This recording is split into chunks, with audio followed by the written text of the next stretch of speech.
In this lesson, we'll discuss how to order and evaluate product samples from suppliers. The first thing is you always want to order samples. Do not ever, for any reason, go ahead with a product if you haven't touched it yourself, if you haven't tested it yourself.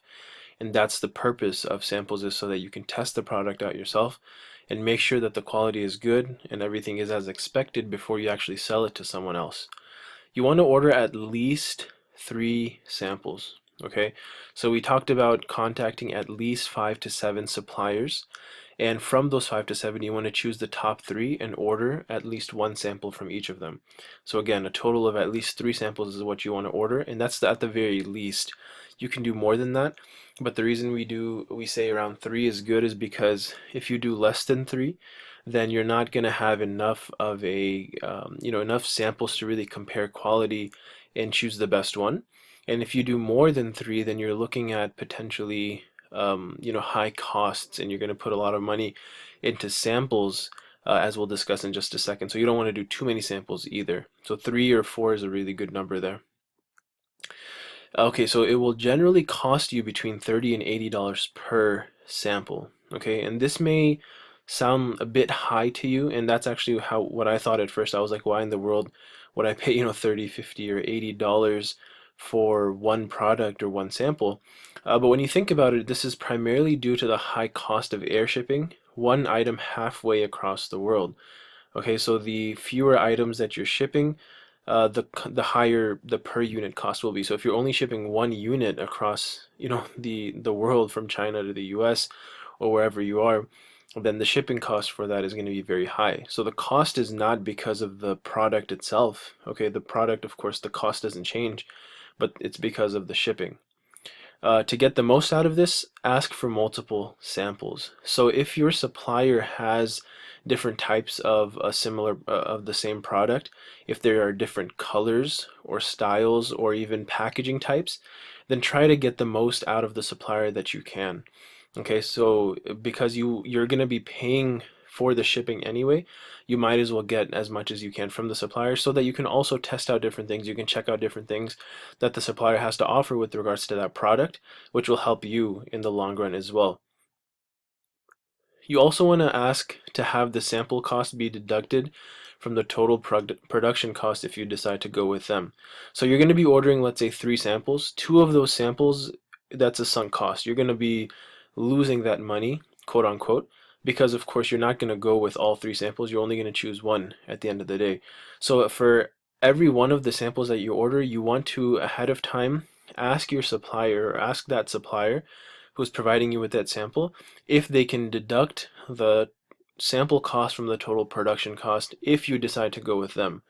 Okay, so it's almost like an incentive, that if you go with them, then they can take that off. Okay, so that will at least save you the cost of 1 sample with whoever you decide to go with.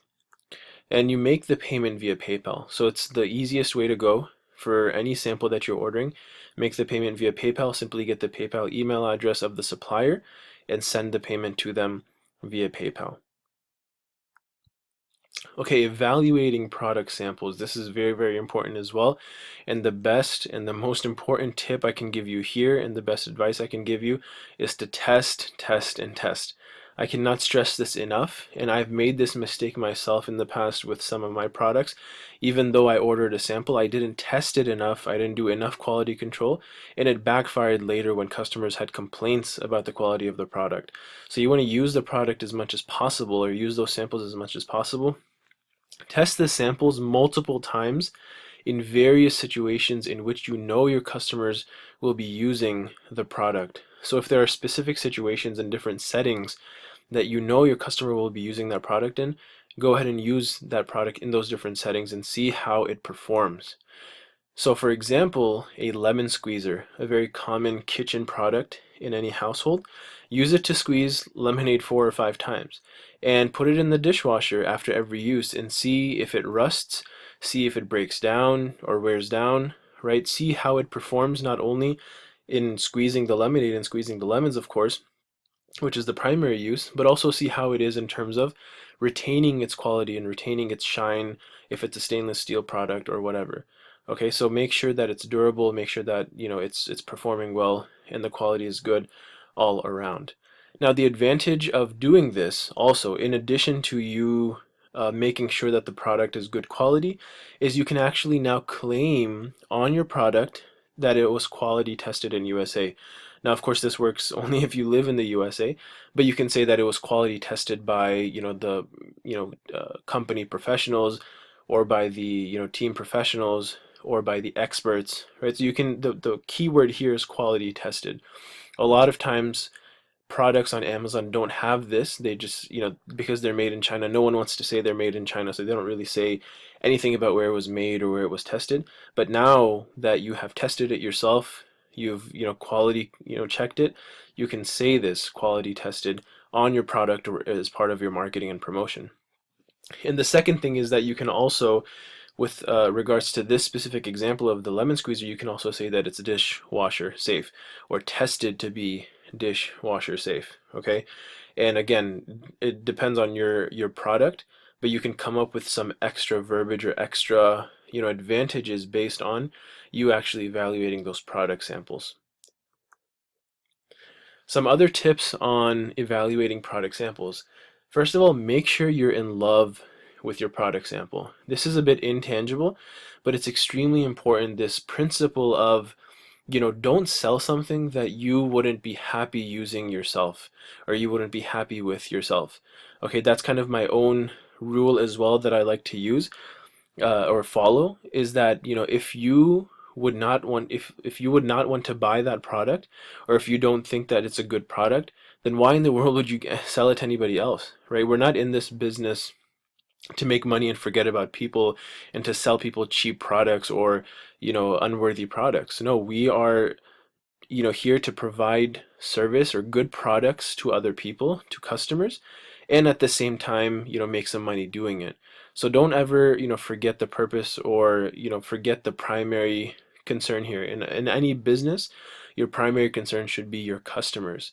And if you make sure that you're in love with your product sample, you love the product that you have produced and that you're going to manufacture, then it will help you actually market it and promote it.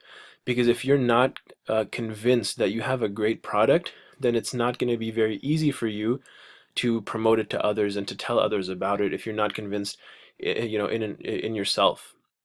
So make sure that you're in love with your product sample. That will go a long way, in promoting your product and in selling your product. If there are any issues, questions, or concerns with your product samples, let your supplier know. Be very honest with them, be very open with them, and be very straightforward with them. It doesn't matter if it seems like it's something silly, or they may take it in a bad way or in a negative way. Just be kind, be courteous, and just be like, hey, I'd like to know about this, or hey, this happened while I was using the product sample. Is this supposed to happen? Or hey, this, or whatever the question or concern or issue is, simply let them know and ask for clarification on it.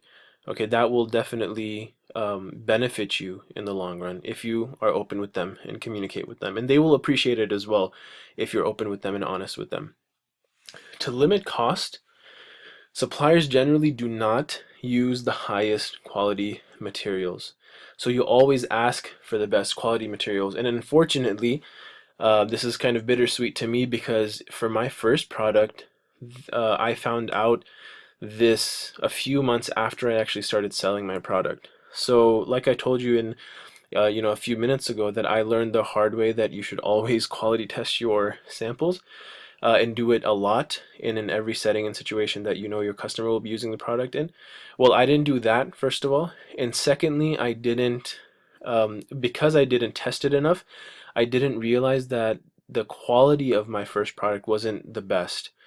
And when I ordered my second product, which was a different version of my first product, okay, so it has to do with cell phone and accessories. It was, like an accessory for a different phone model, but it was the same product essentially. That second product was a lot better quality.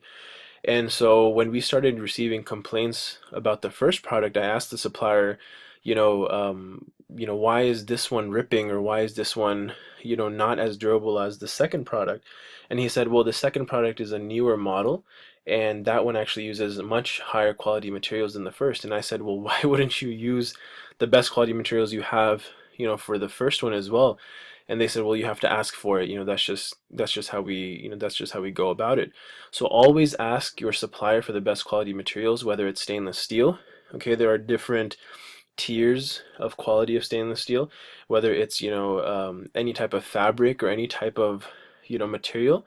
Make sure that you confirm that the supplier is using the best quality materials. And finally, it may cost more, but it's worth it in my opinion. So see the difference in quality. Again, this may even go, you may even want to do this before you order the samples. Okay, in my opinion, that may be better. And get the difference in cost as well between those different quality materials. It may cost a little bit more, but it definitely should and will be worth it in the long run.